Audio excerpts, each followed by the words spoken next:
आप लोगों का एहतजाज रंग ले आया और सोशल मीडिया की ताकत ने एक बार फिर तब्दीली सरकार को पीछे हटने पर मजबूर कर दिया है, यानी रिवर्स गियर लग चुका है। दूसरी जानिब इमरान खान का खामोश ट्विटर अकाउंट क्या एक बार फिर से बोलने वाला है, वहां से आपको फिर से नोटिफिकेशंस आने वाले हैं। इस हवाले से सोच विचार जारी है क्योंकि प्लान में कुछ तब्दील हो रहा है और अगले मरहले की तैयारियां शुरू कर दी गई हैं। इस हवाले से कुछ गाइडलाइंस भी जारी की जाएंगी, उस बारे में आपको अपडेट करता हूं। लेकिन पहले जरा सा आ जाइए कुछ अफसोसनाक इतलात जो आ रही हैं बलूचिस्तान के हवाले से। आज इस हवाले से काफ़ी इवेंट्स हुए, DGISPR की प्रेस कॉन्फ्रेंस भी हुई, इस्लामाबाद में ऑल पार्टीज कॉन्फ्रेंस भी जारी थी। सुबह जब ये हमें मैसेजेस मौसूल होना शुरू हुए कि इस्लामाबाद के खैबर पख्तूनख्वा हाउस में बलूचिस्तान की सूरत हाल से मुतालिक ऑल पार्टीज कॉन्फ्रेंस हो रही है, तो मैं ये सोच रहा था कि बलूचिस्तान से मुतालिक all parties conference Khyber Pakhtunkhwa house में क्यों हो रही है। इसको तो बलूचिस्तान हाउस में होना चाहिए, दोनों आमने सामने है। इस्लामाबाद में सारे सूबों के हाउसेज होते हैं, तो बलूचिस्तान और खैबर पख्तूनख्वा हाउस बिल्कुल आमने सामने है। बट चलें, चूंकि इसको होस्ट PTI कर रही थी, शायद इसलिए ये सारे लोग इकट्ठे हुए खैबर पख्तूनख्वा हाउस में और बताया गया कि इसमें बलूचिस्तान के स्टेक होल्डर भी हैं। तो उस टाइम तक ये इतना नहीं पता था कि वहाँ पर हालात की क्या सूरत हाल है या कैफियत क्या है, पिछले 3 दिनों से क्या हो रहा है, क्योंकि इन्फॉर्मेशन का फ्लो उस तरह से है नहीं। तो डिपेंड सारा इसी पे करते हैं कि कोई ऑफिशियल सरकारी मालूमात आ सकें। जैसे आज DGISPR ने प्रेस कॉन्फ्रेंस की, तो जब उनकी प्रेस कॉन्फ्रेंस हो रही थी तब पता चला कि पिछले 72 घंटों में वहाँ पर हो क्या रहा था, एक्चुअली क्या हुआ।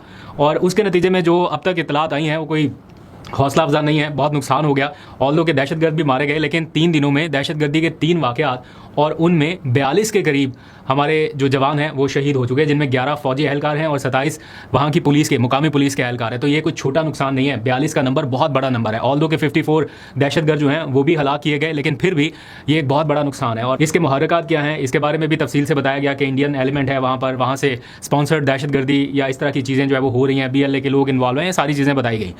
But my point is this के इस्लामाबाद में जो कॉन्फ्रेंस हो रही थी, सियासी लोगों की कॉन्फ्रेंस हो रही थी, जो बलूचिस्तान के स्टेक होल्डर है, फॉर एग्जांपल अख्तर मैंगल थे और भी लोग थे, तो उनकी भी बात सुनी जानी चाहिए। वहाँ के जो मुकामी लोग हैं वो जो राय दे रहे हैं उसको भी मेरा ख्याल है देखा जाना चाहिए। सियासी लोग बेहतर राय दे सकते हैं, बट बहरहाल ये एक सब्जेक्ट ऐसा है जिसमें बहुत ज़्यादा डीप हम नहीं जा सकते जब तक कि हमारे पास पिक्चर पूरी ना आ जाए, क्लैरिटी के साथ ना आ जाए।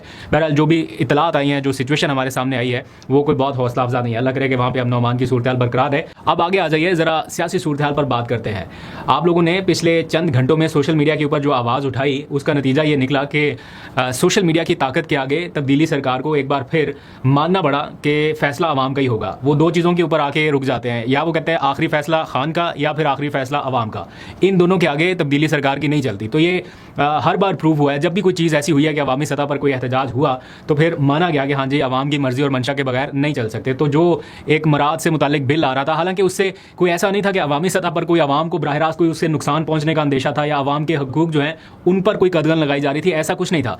लेकिन फिर भी अवामी सतह पर ऐसा एहतजाज देखने में आया कि ये अपने ही मंशूर से हटके, अपने मंशूर की लाइन एंड लेंथ से हटके सारा कुछ हो रहा है, तो इसके ऊपर एक अच्छा खासा एहतजाज रिकॉर्ड कराया गया। उसके बाद क्या हुआ, सुहेल अफरीदी बतौर चीफ एग्जीक्यूटिव सूबे के वो सामने आए और उन्होंने इस बात का एतराफ़ किया कि जो भी कानून साजी कोई ऐसी हुई जो अवाम की राय के खिलाफ है या अवाम उससे मुतमिन नहीं है, हमें उसे वापस लेना चाहिए।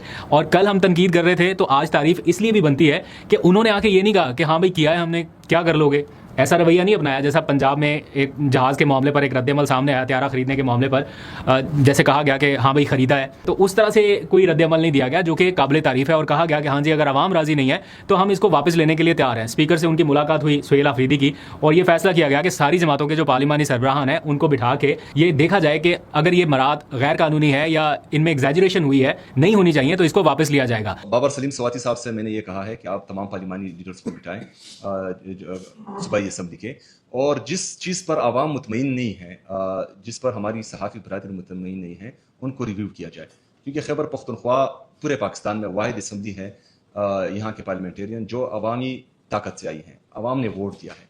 तो हमने अवाम की राय जो है वो सबसे बालातर रखनी है और अवामी मफादात के अंदर ही जो है आगे बढ़ना है। बहरहाल इस पर तनकीद ज़्यादा इसलिए हुई कि इसको तस्लीम करने की बजाय इसके ऊपर कहा गया कि मन घड़त प्रोपेगेंडा हो रहा है, झूठ बोला जा रहा है, ऐसा कोई कानून नहीं आया, जबकि कानून मंजूर हो चुका, उसके वीडियोज़ मौजूद हैं, उसके शवाहिद मौजूद हैं, तहरीरी तौर पर हर चीज़ रिकॉर्ड का हिस्सा है, गवर्नर उसकी मंजूरी दे चुके हैं। तो फिर जब ये कहा जा रहा था ना बार बार कि ये प्रोपेगेंडा हो रहा है, पता नहीं कौन कर रहा है, तो आजकल कोई चीज़ छुपती नहीं है। अगर कोई चीज़ प्रूफ के साथ आवाम डिस्कस कर रही है तो फिर आप आवाम को तो झूठा नहीं कह सकते कि ये सारी झूठ बोल रहे हैं और हम ठीक हैं। तो इसको जब जस्टिफाई किया जाने लगा तब इसके ऊपर और ज़्यादा तनकीद हुई और आज वही लोग तस्लीम कर रहे हैं कि हाँ जी बिल मंजूर हुआ है और हम इसमें तरमीम करेंगे, जो कल तक कह रहे थे कि ऐसा कोई बिल है ही नहीं, ऐसा कोई कानून मंजूर हुआ ही नहीं। तो अगर नहीं था तो फिर तरमीम किस चीज़ में करनी है। बहरहाल इसमें सुहेल अफरीदी साहब का मैं कोई कसूर नहीं समझता, इसलिए वैसे तो वो चीफ एग्जीक्यूटिव है, उनकी जिम्मेदारी है, लेकिन कि उनकी अपनी पर्सनल किसी ख्वाहिश पे हुआ हो ऐसा नहीं है। इसलिए क्योंकि उनका तो अपना पासपोर्ट ब्लॉक है, उनको ब्लू पासपोर्ट छोड़ के आप रेड पासपोर्ट दे दें, वो जब सफर ही नहीं कर सकते, बैरून मुल्क जा ही नहीं सकते, तो उनको ग्रीन पासपोर्ट हो, ब्लू हो या रेड हो, उनके लिए तो सारी एक ही चीज़ है।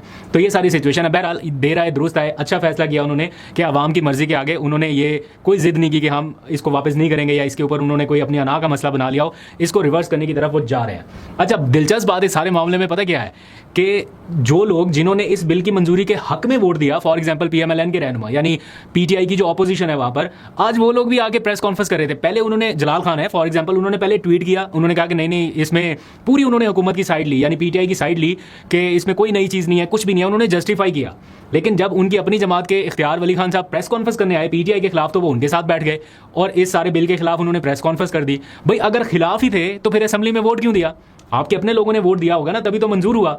और अगर आपने बिलफर्ज इसमें वोट नहीं भी देना था तो उस टाइम आप एहतजाज कर सकते थे, इसके खिलाफ बात कर सकते थे, असेंबली के फ्लोर पे इसको पॉइंट आउट कर सकते थे। लेकिन जब सारे मिल मिला के किया और आज खड़े होके वो कभी कह रहे हैं कि हाँ ठीक है, कभी कह रहे हैं कि नहीं ये ठीक नहीं है, जब अपनी जमात के लोग आते हैं उनके साथ बैठ जाते हैं, तो ये सारी एक डबल पॉलिसी बहरहाल चली है। अब देखते हैं कि इसमें जब इसको अमेंड किया जाएगा, रिवर्स किया जाएगा, तो उसमें किन किन चीज़ों को वापस लिया जाता है। अब आगे आ जाइए ज़रा इमरान खान के ट्विटर अकाउंट से मुतालिक ऐसी इतलात आ रही हैं कि इमरान खान का ट्विटर अकाउंट जो है वो वापस कुछ टाइम के लिए एक्टिव हो सकता है। अलीमा खान साहबा ने कल उसका हिंट दिया और उन्होंने जब ये ऐलान किया कि अब से मंगल के रोज़ होने वाला जो एहतजाज है अवामी सतह पर वो नहीं होगा, लोगों को कॉल नहीं किया जाएगा, हम सिर्फ 3 बहनें यहाँ पर आएंगी। स्ट्रैटेजी थोड़ी सी बदल रही है। उन्होंने कहा कि बाकी सारे अपने अपने हलकों में जाएँ, अवामी सतह पर एहतजाज की तैयारी करें, स्ट्रीट मूवमेंट की तैयारी करें, क्योंकि इमरान खान ने स्ट्रीट मूवमेंट की हिदायत जारी कर रखी हैं। और अब वो कह रही हैं कि जो हिदायत इमरान खान ऑलरेडी दे चुके हैं, जो उनके ट्विटर अकाउंट पर मौजूद हैं, उनको हम दोबारा से रीट्वीट करवाएंगे उन्हीं के अकाउंट से। यानी वो उस टीम से रब्ता करेंगी जिनके पास इसका एक्सेस है और उनसे ये कहा जाएगा कि जनाब आप इसको रीट्वीट कर दें, नया ट्वीट ना करें, लेकिन उन्हीं ट्वीट्स को वापस आप रीट्वीट करें सो उनकी टाइमलाइन पे दोबारा शो हो जाए। तो ऐसे ट्वीट्स जिनमें इमरान खान ने स्ट्रीट मूवमेंट की तैयारी का कहा या सुहेल अफरीदी को कुछ हिदायत दी या ऐसी हिदायत जो इस सारे सिचुएशन में या मंजरनामे में रेलिवेंट है, उनको मेरा ख्याल है वो दोबारा से रीट्वीट करेंगे। अभी उसका जायज़ा जारी होगा, फौरी तौर पे तो नहीं, लेकिन एक आध दिन 24 घंटे लग सकते हैं, किसी भी टाइम ऐसा आपको नोटिफिकेशन मौसूल हो सकता है। अब अलीमा खान ने जो प्लान किया, उन्होंने कहा था कि हम अपना लायामल अनाउंस करेंगे और उनके अनाउंस्ड लायामल के मुताबिक यही है कि अब सिर्फ उनकी 3 बहनें बैठेंगी और बाकी सारे अपने अपने हलकों में जाएंगे, एहतजाज की तैयारी करेंगे। अगर तो मौसर इसके पीछे पूरी एक प्लानिंग ना हो या पूरे लोग इसमें पूरी तरह से इन्वॉल्व ना हो तो लोग अपने अपने हलकों में जाके कोई नहीं करने वाला, कोई एहतजाज नहीं करने वाला। ये हिदायत बहुत बार आ चुकी हैं, बस एक आध बार होता है और एंड दैट्स इट, वो खत्म हो जाता है, उधर ही रुक जाता है। मंगल के रोज़ तो फिर एक बड़ी एक्टिविटी अडयाला के बाहर हो जाती थी, अब शायद वो भी ना हो सके। तो जहाँ तक बात है इमरान खान साहब के अकाउंट की, वो बहुत देर तक खामोश रहा, उससे कोई नया ट्वीट नहीं हुआ क्योंकि पुराने ट्वीट्स के ऊपर एतराज़ात थे कि जनाब ये बहुत सख्त ट्वीट्स आ रहे हैं और वो फिर रोक दिया गया। लेकिन जब से वो रोका तो उसका कोई बेनिफिट हुआ पीटीआई को, अलीमा खान को, इमरान खान को या इमीडिएट उनकी फैमिली को? तो मुझे नहीं लगता कि वो ट्वीट्स ना करने से उनको कोई फ़ायदा मिला। हाँ ये ज़रूर है कि ट्वीट होने से जो एकदम से हलचल मच जाती थी, तनकीद होने लगती थी, वो थोड़ा सा मामला रुक गया, अदरवाइज़ कुछ और उनको फ़ायदा नहीं हो सका। तो अब देखते हैं नेक्स्ट उनका क्या एक प्लान आता है या क्या लाहेमल आता है। अगला फेज़ उन्होंने कहा कि अब शुरू हो रहा है, तो थोड़ा मौसम अभी गर्म है, थोड़ा सख्त है, आहिस्ता आहिस्ता जैसे जैसे मौसम थोड़ा नॉर्मल होता जाएगा वैसे वैसे शायद इनकी कोई एक्टिविटी आपको सामने नजर आए। सुहेल अफरीदी के ऊपर बहरहाल जिम्मेदारी रहेगी और साथ साथ महमूद अजगज़ई साहब के ऊपर भी अब प्रेशर बढ़ रहा है कि आखिर कब तक, या तो आप हुकूमत के साथ कोई बातचीत चलाने में कामयाब हो जाएं या तो कोई ऐसा ब्रेक थ्रू आप करने में कामयाब हो, अदरवाइज फिर जो आपके पास इख्तियार है फैसला करने का वो फैसला आप कीजिए। तो महमूद अजगज़ई के पास भी अब कोई बहुत ज़्यादा वक्त नहीं है कि फैसले के ऊपर पहुंचने के हवाले से। आखिर में जाते जाते थोड़ी सी खबर अमेरिका ईरान सूरत हाल के हवाले से डिस्कस कर लेते हैं। पाकिस्तान ने मीडिएशन की बहुत कोशिश की, मुआहदे तक पहुंचाने के लिए भी काफ़ी किरदार अदा किया, लेकिन अनफॉर्चुनेटली अभी की जो सिचुएशन है वो कशीदगी बढ़ती जा रही है और वो भी आयतुल्लाह खामनाई की तदफीन से चंद घंटे पहले। मेरा ख्याल है 9 जुलाई की डेट मुकर्रर की गई थी उनकी तदफीन के लिए, लेकिन उससे पहले पहले अब एकदम से सारा कुछ ही बदल गया। अमेरिका ने कोई 80 के करीब हमले जो हैं वो कर दिए हैं ईरान के ऊपर, मुख्तलिफ जगहों के ऊपर 80 के करीब जो उन्होंने क्लेम किया है।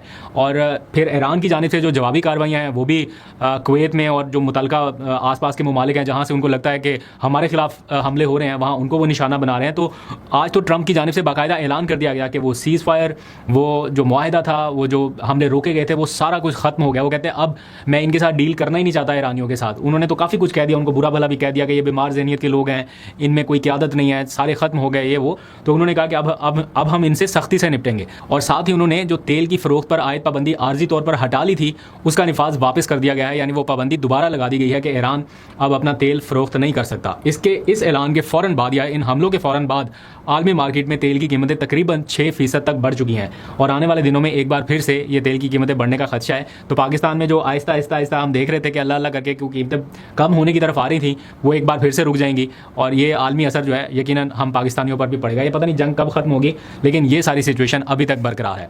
अभी तक के लिए इतना ही। दुआ करते हैं कि खित्ते के हालात और अपने हालात भी कुछ बेहतर हो सके। हमने काफ़ी फोकस कर लिया खित्ते की सूरत को बेहतर करने के लिए, लेकिन मेरा ख्याल है अब हमें अपने जो मामला हैं उनके ऊपर और ज़्यादा फोकस करना चाहिए। खासतौर पर जो कुछ दिनों से इंसिडेंट हुए हैं जिनकी आज तफसीलात बताई गई हैं, और सियासी तौर पर भी हम अपनी पोलराइजेशन को कम करने के लिए